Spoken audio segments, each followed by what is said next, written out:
Hey everyone and welcome to another video, guys, and today we're going to be talking about how to improve your micro and how to improve your tethering. Now, this is actually going to be the first video of a miniature two-part series in which I hope to mainly just lay the foundations, lay the groundwork, and talk a little bit about what great micro and great tethering looks like, why it's very important for you guys to understand, and give you guys some tips in order to improve at these specific skills. Now, the second part of this series is more going to be about how can we use these skills to generate leads within the laning phase through advanced laning tips, advanced laning strategies. And I can't really get to that before we cover these very more nuanced topics around micro and tethering. So what exactly are we covering today, guys? So before we get into any of the details, I need to share something with you. I feel like I've actually done a disservice to all of you in the community by not making this video earlier. I've only just realized how important this topic is for mid laners specifically. This, to be honest with you, should have actually been one of the first videos even within my mid lane fundamental series.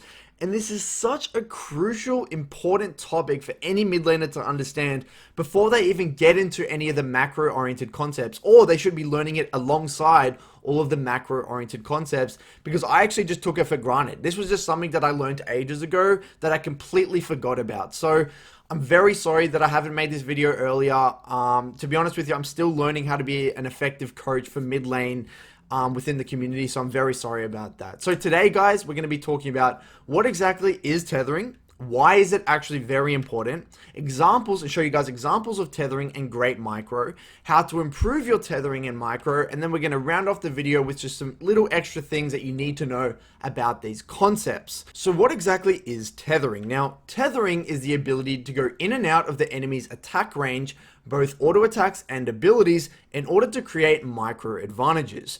Understanding the max range of both you and your opponent's auto attacks and abilities is necessary for effective tethering. The faster and more accurate your tethering assessment is, the more micro advantages you will accrue, and we're going to talk about what those advantages actually are in the following slides. But tethering actually requires 4 individual things. The first one is clicking accuracy, the second one, clicking speed, the third one, total amounts of clicks, and the fourth one, champion range knowledge. And we're going to get to this more later on within this video, showing you examples, and I'm going to be very specific about how you can improve each of these specific things. Now, before we go any deeper within this video, and before we cover those more complex, in-depth examples, I want to show you guys what tethering looks like at the most fundamental, simple level. So this is me in a practice tool versus stationary practice dummy playing Orianna, showing you guys the max range of Q if it were to hit the stationary target. So let's actually just draw an imaginary line through Orianna right now. Now, if I were to walk just a little bit above myself, even just an inch above myself, my Q is not going to hit this stationary target anymore because it's going to be out of the max range of this Q. Now, if I were to walk actually a little bit towards this practice dummy right now, then I'm going to be unnecessarily going closer than I need to and actually allowing potentially the enemy to get into his attack range of me, which I don't really want to do because then I'm actually not utilizing the range of my ability.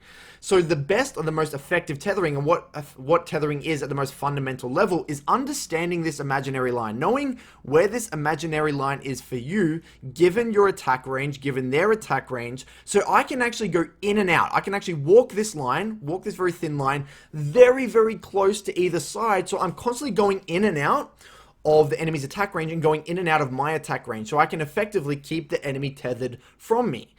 And one other little point here, guys, before we go any deeper, and I am going to talk about this concept a little bit more, is this is where click accuracy really comes into play, and actually the speed of clicks and the distance of the clicks away from your character model. So if I do a command here, for example, if my click is all the way over here, or actually let's go even further. Most players are actually all the way out here. If I put a click command all the way over here, and then my other click command is over here, my character is going to walk a considerable amount of distance before my mouse is able to go over here. And what actually happens is, now notice, if my clicks are really far apart, my character will actually move all the way up here, which is way past this tether line unnecessarily, which is actually going to allow this person to create counterplay and get into their range of me. And I'm actually not utilizing my Q range very effectively there. Whereas if my clicks were very close to my character, if my input commands were here and here, then this is much easier, because I'll do one click here, one click here. This distance away from this line is very small. So then there's much less counterplay for this person to get into my range, and I'm more effectively utilizing my Q range. Okay, and again, you might be a little confused. We'll talk about this more within this video, but I just want to start to get the creative juices flowing. This is exactly what tethering looks like. So there's actually two elements of tethering. There's the knowledge of the abilities themselves, then there's the actual micro element, which is involved with clicking speed, clicking accuracy, that sort of thing. And we're going to talk about how to improve both of them. Another point here, guys, is that harder to hit abilities have more value. Okay, so if you are playing a champion with, say, a point and click ability, point and click abilities generally have less value. Either they're very expensive or they do less damage because they're very reliable.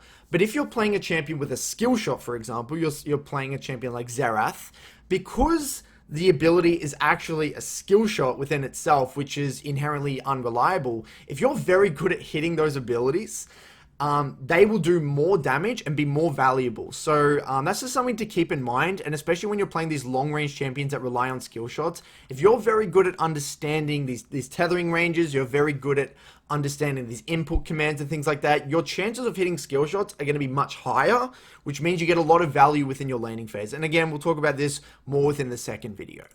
So why exactly is tethering and micro so important? Let's actually take a look at some of the micro advantages you guys can accrue through effective tethering and micro. First one, it's very easy to bait out abilities, which in turn creates more CD window opportunities. So let's say, for example, I'm very good at walking that tightrope. I'm very good at walking past that tethering line. What's going to happen, as soon as I walk across that line, the enemy might be thinking, oh, this is a perfect opportunity for me to throw out ability. But because I'm walking that line so incredibly thin, I'm walking very close onto either side, I can actually bait out an ability, go out of that range, get rid of them. They're actually going to just waste their ability, and then their ability obviously is going to have a cooldown, in which then I can play more aggressively because I've baited out that ability, and then I can abuse that cooldown window opportunity. And again, this will make more sense through the examples.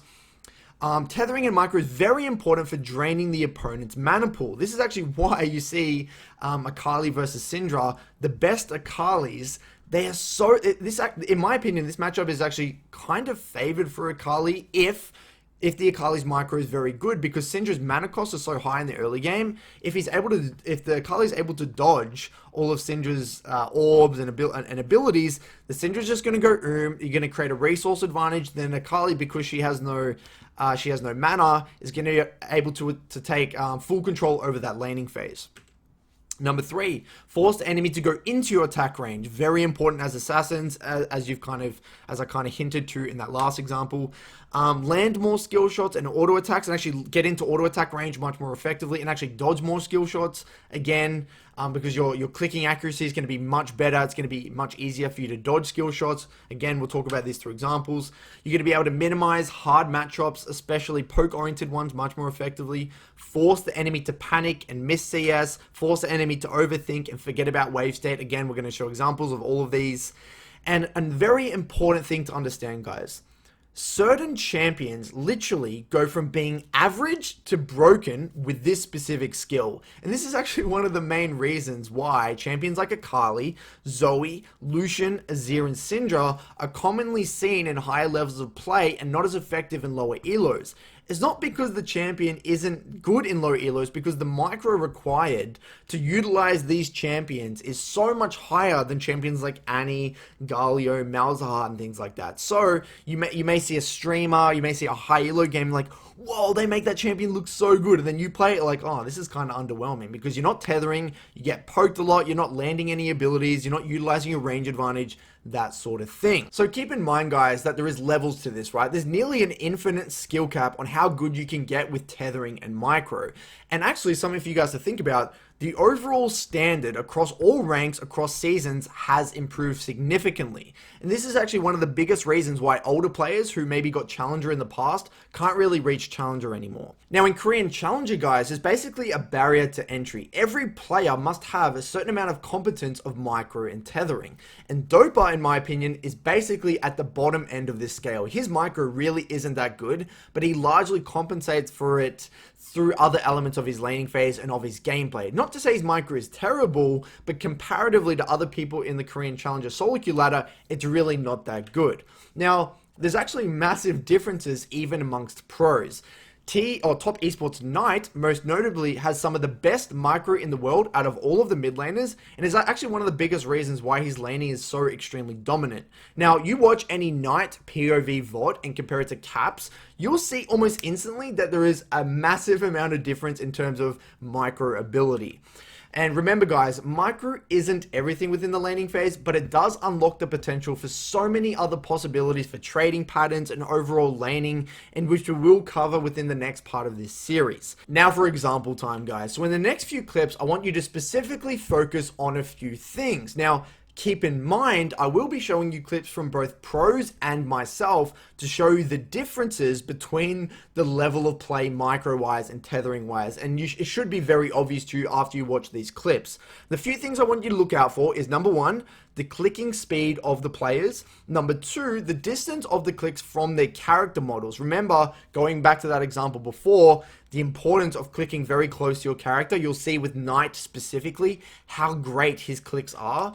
I want you to also look at the accuracy of the clicks, and I want you to look at how hard it would be to read their movement and actually land a skill shot. Alright guys, so without further ado, let's dive into a few examples, guys. Now the first example I'm going to show you guys is of Faker playing Akali. Now the micro in this clip isn't perfect, but I still think there's a lot of great takeaways from this specific clip. Now, the way I'm going to do this is first play it through once without pausing to let you guys just actually see what happens, and make sure you guys are directing your attention towards, again, clicking speed, clicking amount, clicking accuracy, and how difficult it would be if you're playing Syndra to actually land abilities onto this Akali.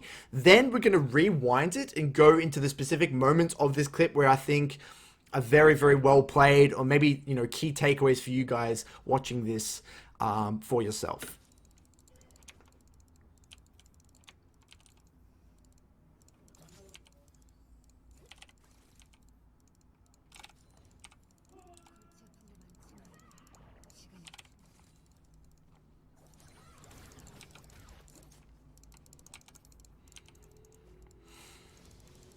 Very beautiful. Okay, let's go back here. So, first thing I want you to look at here.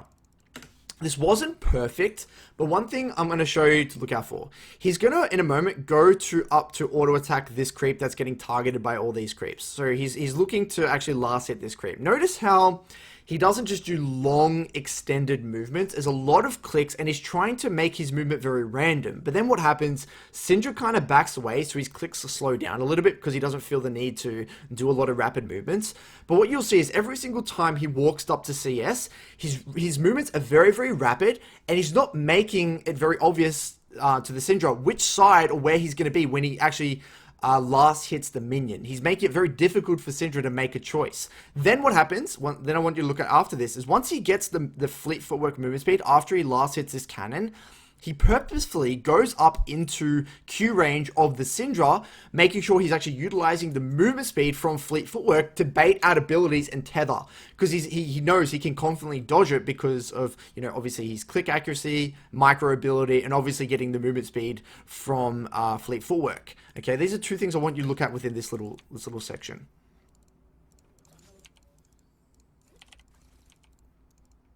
Now, okay, so just to play that one more time, just so you can see it.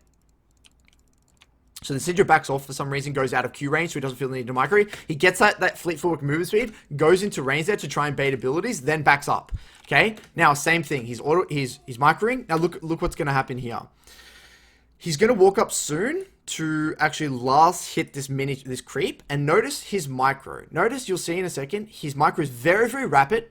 Then, as it gets very low, he inputs one command to last hit, and then he does an instant click away from it, because because he's not just standing still after he last hits. He does an instant command below it to dodge the Syndra QE combo. Very, very beautiful here. Look at that. Beautiful.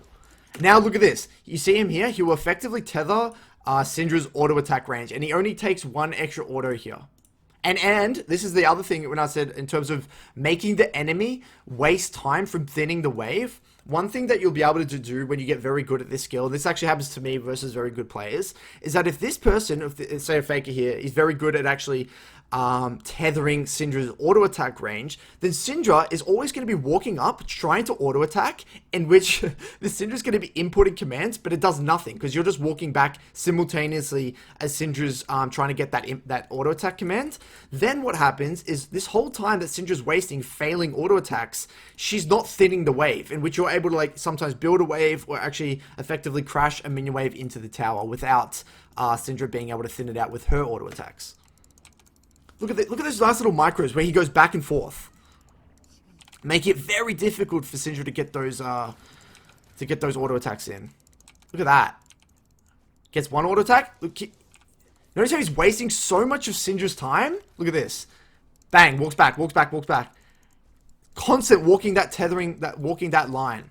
And that whole time, Syndra wasn't auto-attacking that wave because she was wasting time trying to auto-attack Akali. So this is a good introductory clip. It's not perfect micro from Faker. I would say that Knight has a significantly better micro, but it's still a good introductory clip to really, you know, get the mind thinking about the importance of actually the speed of the clicks, the amount of clicks, and the accuracy of the clicks. Sorry. So let's actually go into another portion of this VOD of Faker playing Akali. So let's go through this second example here, guys.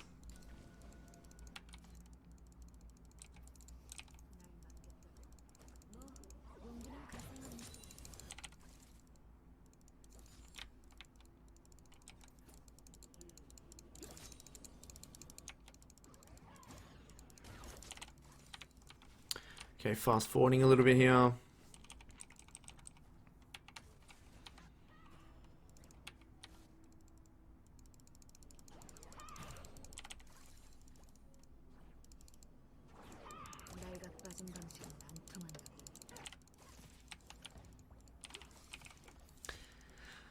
Alright, so some beautiful micro going here. So let's actually go back to this original clip. Okay, the first part of this clip. So, okay, so first thing I want you to look at here is, again, look at the speed of Faker going in and out of that Q range of Syndra. It's very, very rapid clicks. Notice how close his clicks actually aren't that close to his character, but he largely compensates by the speed of his clicks. His speed of his clicks are much faster than a lot of pros that I've seen, especially Caps. Like Caps' clicks are way slower than Faker's clicks. So anyway, here he's going in and out of that Q range.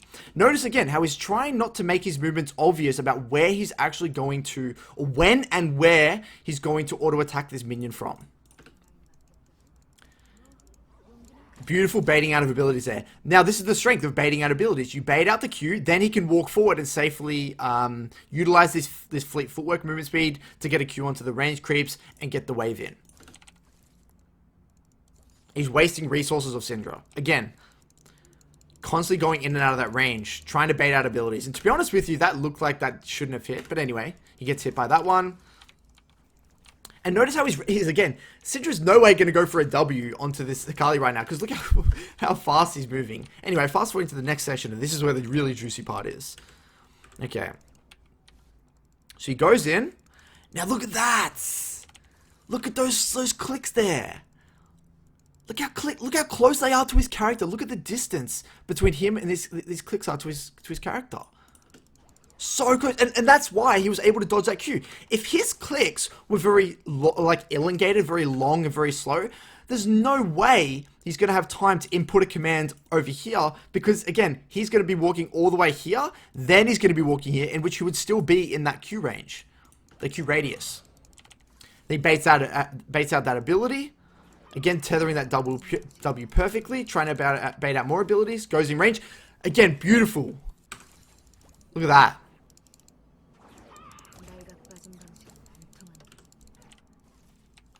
Beautiful movement. So as you can see here, guys, this is the benefit. This is why clicking speed, clicking accuracy, and the amount of clicks really pays dividends in these matchups specifically. And if you're playing Akali, you got to have this skill. You got to develop this skill. Otherwise, you're barely going to be scratching the surface of this champion. So this is a great introductory few examples of showing you what some high quality micro looks like. Let's actually now go onto a little example, or two little examples from Knight, before we then show my example, so you can actually kind of see the difference between good micro, good tethering, and very average micro and very average tethering. So this is a clip of Knight playing Akali versus Caps' Lucian. Now, one thing I want you guys to pay attention to Knight specifically is how close his clicks are to his character. And level 1, you'll see how effectively he actually tethers Lucian's Q range. And he actually kind of forces Caps to overextend, get into Akali's Q range, in which Knight is able to land a Q onto the Lucian. Beautiful. Beautiful micro. That. And look how slow Caps' movements are comparatively to Knight there. Look at that. Caps' looks so much worse. And if Caps' micro was better, there's no way Knight should be able to get in Q range. And this is also why this matchup, by the way, nearly has an infinite skill cap from both sides. Now, he gets poked quite a bit under tower here. One thing I want you to look at is after the minions settle, he actually forces Lucian to overextend and not hit 2 auto attacks and actually waste Lucian's time. You'll see it in a second here. So he kind of gets poked under tower here.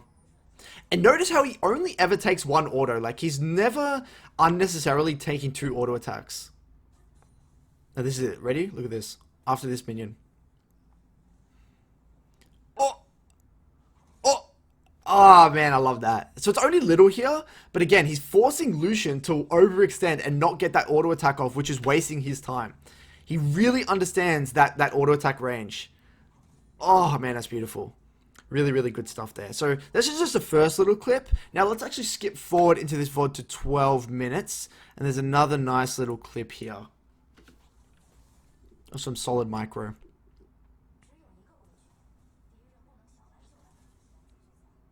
Beautiful tethering, that auto attack range.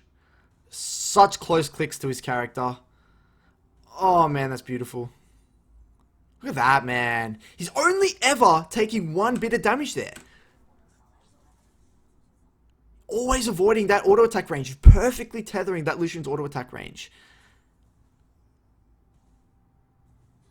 Oh man, that's beautiful. So as you can see already in these clips, guys, Knight's micro, even comparatively to Caps, is significantly better.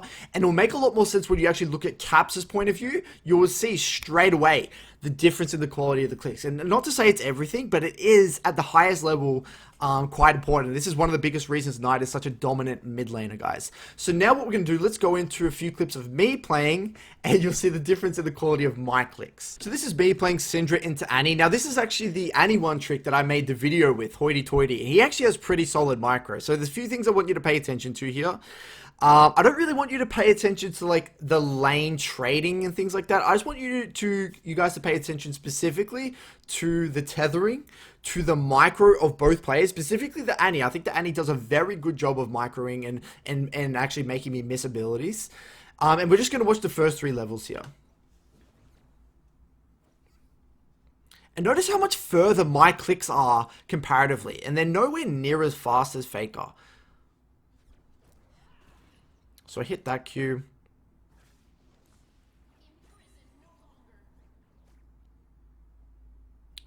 And he has some pretty solid micro here. Notice that. You can even just see with those little movements. Look at those little jittery movements from Annie here in a sec. Look at that. I like that. Very, very small clicks. You can tell. This Annie has very small clicks. Short clicks. It's making me miss abilities here. Annie's going within my Q range. She can actually Q this minion whenever she wants, but she's trying to bait out abilities first with a very chaotic micro. Then she's able to get the Q. Look at that. Very nice micro from Hoity Toity. And that's why, and that's the strength, by the way, of this, of having good micro.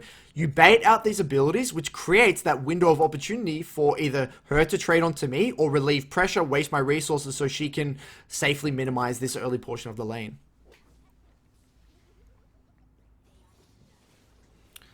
And again, she has a very solid micro there, is able to avoid. And this is actually very poor micro for me. Look at that. Very poor micro for me and decent micro from her.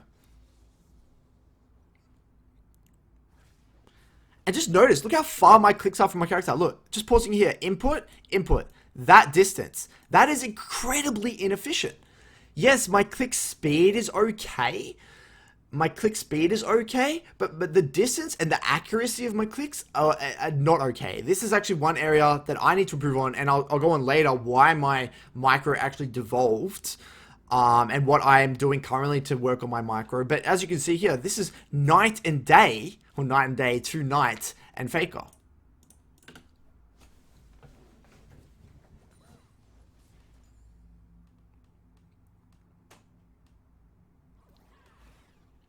I think that was some pretty poor micro here from Annie. Her movements were very slow and linear. Look at that. These two, she does one there, and then she goes back. It's very long. These were like long distance clicks. These were not good quality clicks. Bang. Yeah, these are not good quality clicks from Annie, and that's why that Q was so easy for me to hit. Then she does some okay movements. Again, very low quality clicks from Hoity Toity there. Did some good ones, then some decent ones. I think I'm doing a decent range of abusing my Q tether range here as well.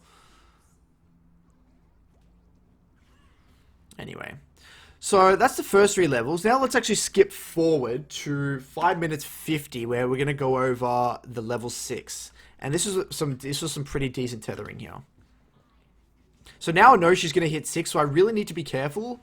So this is a good max range Q here. I need to be careful of tethering that stun and that Tibbers, as well as factoring into account that she's going to get the movement speed buff, which is very strong. Her E ability. This is actually one of the main reasons Annie is such a good beginner champion. Is that E ability that gives you the movement speed steroid is so good for compensating for poor micro.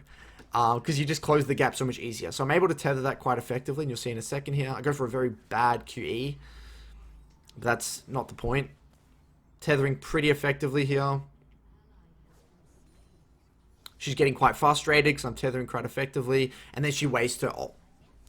So again, that's the benefit, guys. That's where people get frustrated. They lose focus because you're tethering so effectively that, you know, and my clicks are decent. I would say my clicks are okay. But I really understand that range so well that she wasn't able to land that Tibbers onto me. And that could have completely changed the course of the lane. And notice, guys, it's the small details that add up to a victory or a loss within the laning phase. If she lands a stun Tibbers onto me, even though she's not going to kill me, I'm completely chunked out. Or I have to use all of my pots and she gets full control of the lane. Conversely, I've just made her waste her ultimate. Now she has no ultimate, did not get the effective trade onto me, and now I can actually, you know, slow trade and bully her out of the laning phase and get myself a good reset, more CS, more items, and be stronger for that next skirmish. As you can see, it's those little micro differences, guys, that can literally be night and day. Okay, so as you can see, again, there is a big difference in the quality of the micro within this comparatively to the last ones. And I urge you to go into your point of view VODs and look at the quality of your clicks. How was your tethering assessment? How was your click speed? Click accuracy, the amount of clicks, how does it compare to, say, me, and how does it compare to someone like Faker or Knight? So let's actually go over another example, guys. So I just want to show you this level 1 of me playing Orianna versus Lissandra yesterday. I think the micro wasn't amazing, but I think my tethering assessment was actually quite good here. Because I know that I have the range advantage over this Lissandra. Beautiful. And I'm even able to weave in an extra auto attack there. And that's actually something you can do with champions like Annie, who have a very high auto attack range. You can actually get an auto attack off and then back up, and they aren't even able to respond. And sometimes with Annie specifically, you can actually get an auto off, and because your auto range is so long, sometimes you don't even draw aggro from the range creeps or from any creeps whatsoever. So let's actually play this one more time just to take a look at that tethering assessment, knowing I have the range advantage. Beautiful. Bang. Extra auto attack there. So just a little small wins that can really accrue over a long period of time within the laning phase. So in this example here, guys, this is me playing Orianna into a Kali. Now, the reason I wanted to show this specific example is because this is a lane where I'm versing in a Kali. And because we've showed 2 clips already of both Knight and Faker, playing a Kali, I want you guys to compare directly those Akali movements to this Akali's movements. Now, in my opinion, this Akali's movements were very long, very elongated, very slow, very linear, and it made it very easy for me as Orianna to land Qs. So this is, I think, a great example to show and highlight the levels or the differing levels to micro and tethering ability.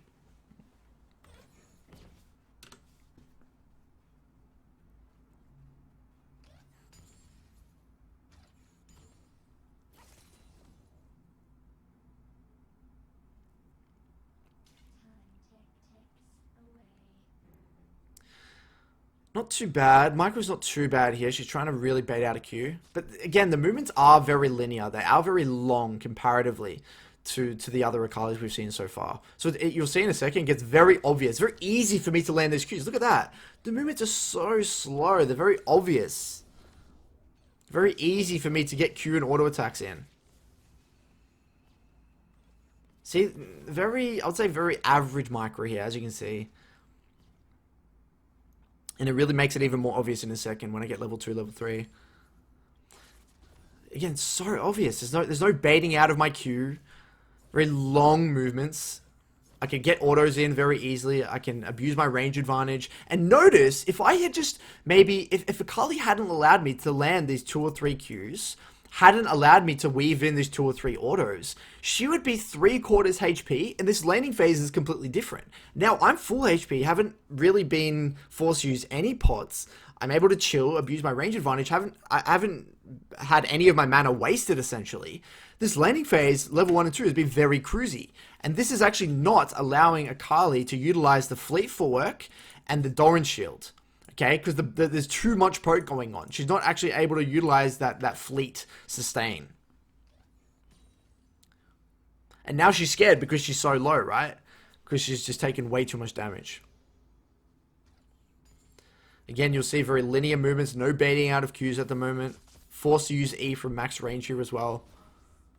Very slow linear movements. My micro doesn't even have to be that good because I'm the one with the range advantage. It's so easy for me to land the damage. I'm just getting so many auto attacks in. And as a result, her wave's completely screwed. She's too low. She's too low to fix the wave. She gets frustrated. She's trying to fix the wave. And then I can actually just get a solo kill here. So, yes.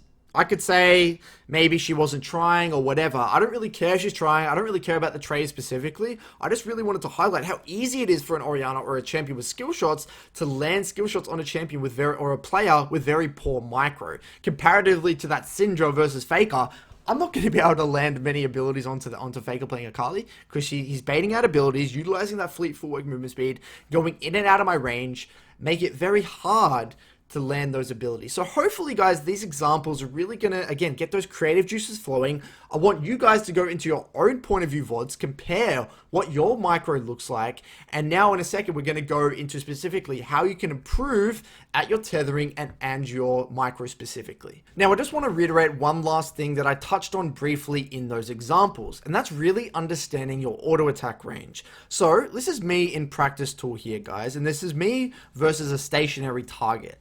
So this is not Orianna's auto attack range. My auto attack range is probably somewhere around here, maybe here or here. Let's just say, for example's sake, it's around here. Now, if I do a command, I input a command to auto attack this stationary target, my champion is going to automatically move to this line, then wind up an auto attack. Now, the danger of doing this sort of thing and not understanding your auto attack range is that this distance, if I do this, input this command, it's very linear and I'm actually exposing myself. And you'll see this a lot, as you gain awareness towards it. You'll see people who don't really understand their auto attack range. So they'll do these very long linear movements. And this is very important to punish because if you see players do this, it's so easy to time your abilities or tether the enemy effectively. So it's a very great way to take solid trades within the laning phase. So here, guys, this is what you really want to avoid and what you should be doing instead. Let's just say this is the imaginary auto attack range of, say, a stationary target. Obviously, no one's going to be stationary, but just for the sake of this example, I should click like here, here, here, or even like very close to my character up until this point. Or sometimes I might even, so let's say this is the line here, I might even click here, then here, then here, alternating my path, so when I do get to here, they can't land that skill shot. Or to be honest with you, I might even walk slightly just before it, then just ahead of it, again, to potentially bait out an ability, and which I can kind of directly micro to the side, micro this way, so I can again dodge abilities. So it's very important you understand your auto attack range on your champion, especially when you're playing those very mid-range oriented champions, because mid-range oriented champions that have to get close, close quarters, that's why people struggle a lot when playing champions like Ari, sometimes even Swain and things like that. And this is actually why, by the way, massive, I can't believe this skipped my mind. This is actually why champions like Swain are very hard to play in high elo, because their abilities are very linear, it's very low range. You expose yourself by walking up into the enemy's attack range, so you can easily get tethered. So let's just say you're playing Swain. Let's just say this is a Swain. I don't have to get anywhere near him. If I can effectively tether appropriately, I can keep this guy at max range with my Q, and Swain's never going to be able to get any damage onto me. And this is why you don't really see those lower range or mid-range champions. You either see the melee champions with insane gap closers that just kind of burst you, or you see the champions with higher ranges, or just straight up lower cooldowns who can just play for the wave and don't even need to interact with the enemy laner whatsoever. But anyway, hopefully this makes a little sense. If you have any questions about this stuff, feel free to hit me up on the Discord. We can have a discussion about it on the Discord. And it will make more sense when I talk about the advanced lane tips specifically in my next part of this series. Now, how to improve your tethering and micro specifically. So to recap, guys, effective tethering requires good micro, but they're actually two separate things. Tethering and good micro are two separate things. Tethering requires champion auto attack and ability range knowledge, as well as the micro components of clicking speed and clicking accuracy.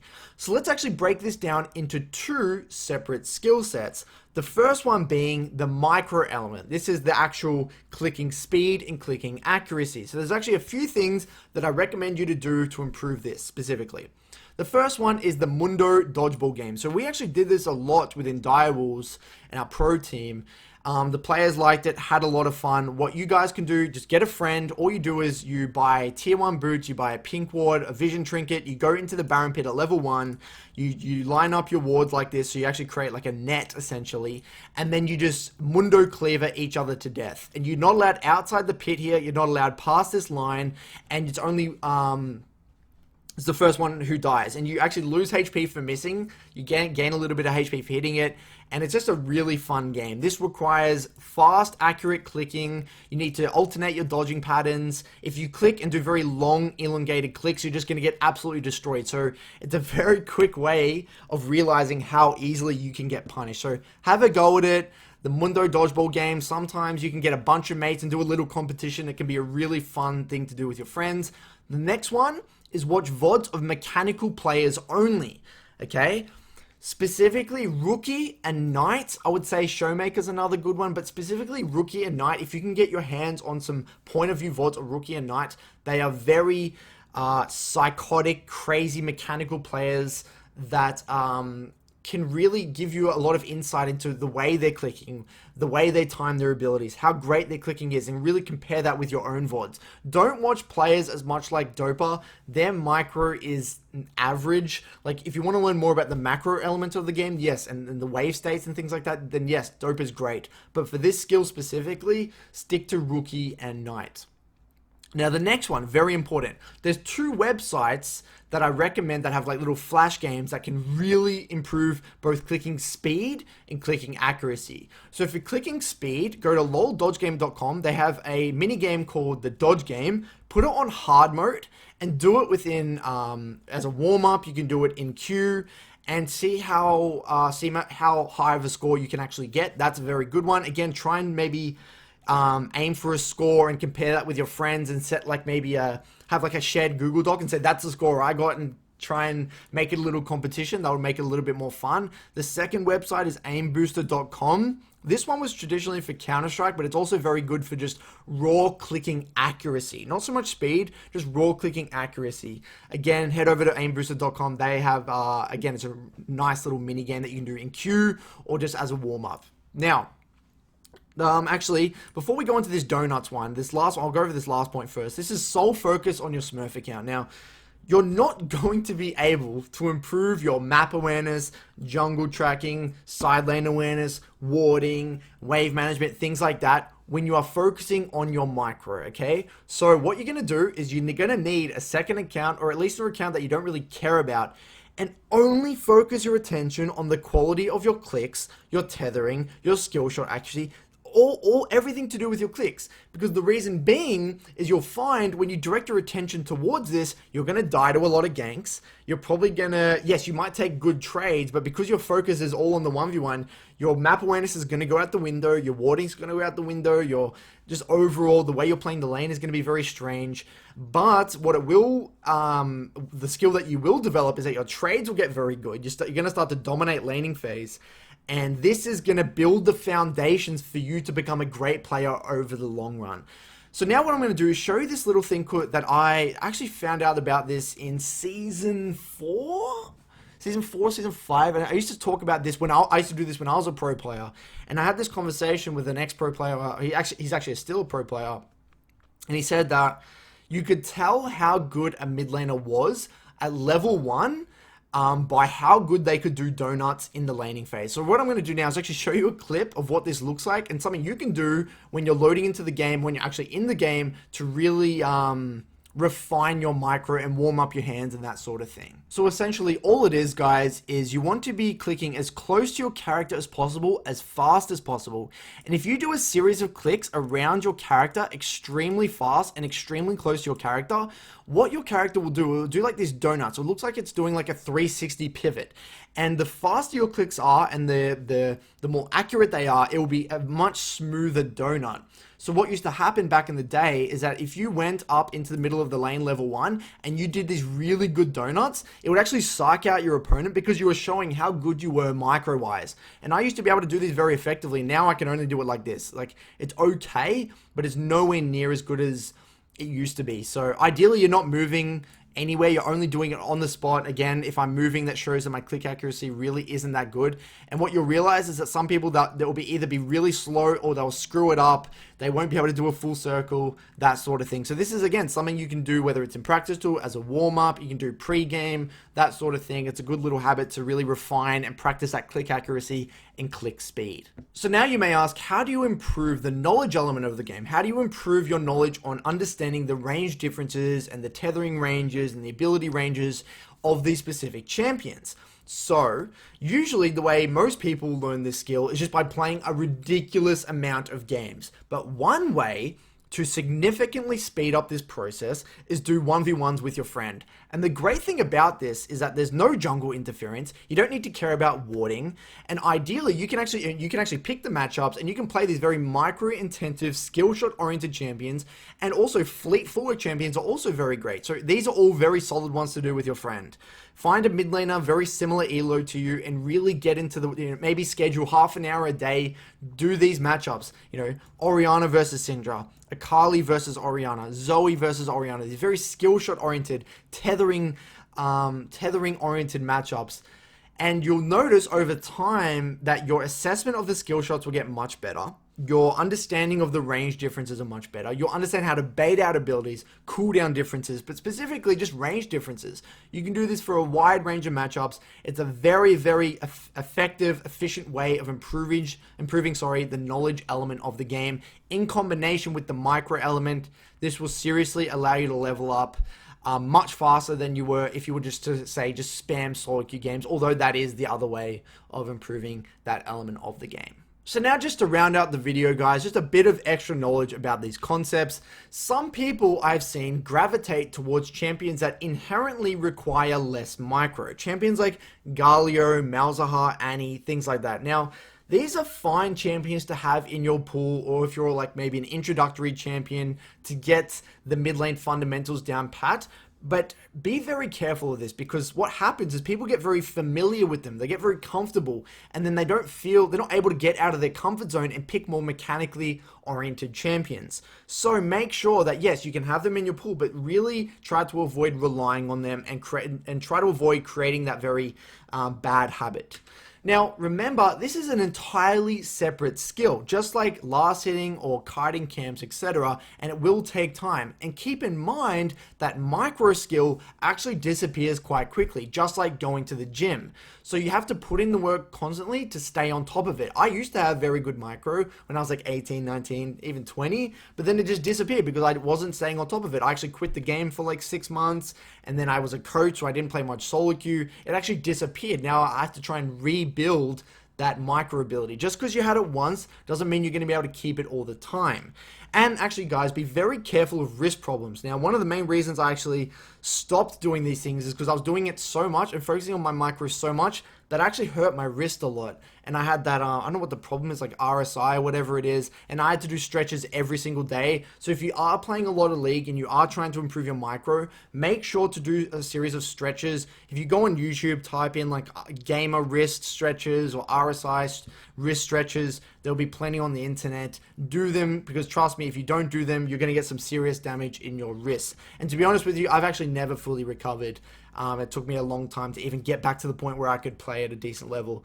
And the next video, guys, we're going to talk about more in depth how we can use this micro skill in combination with lane knowledge to consistently get leads within the laning phase, guys. So thanks for watching. Hopefully this gives you a little bit of insight. I'm not sure how well I explained it. It is a very weird topic for me to explain. I know I probably didn't do it perfectly, but you have to bear with me. If you have any more questions, feel free to hit me up in the comments below or join the Discord and ask there. Thanks for watching, guys. Cheers.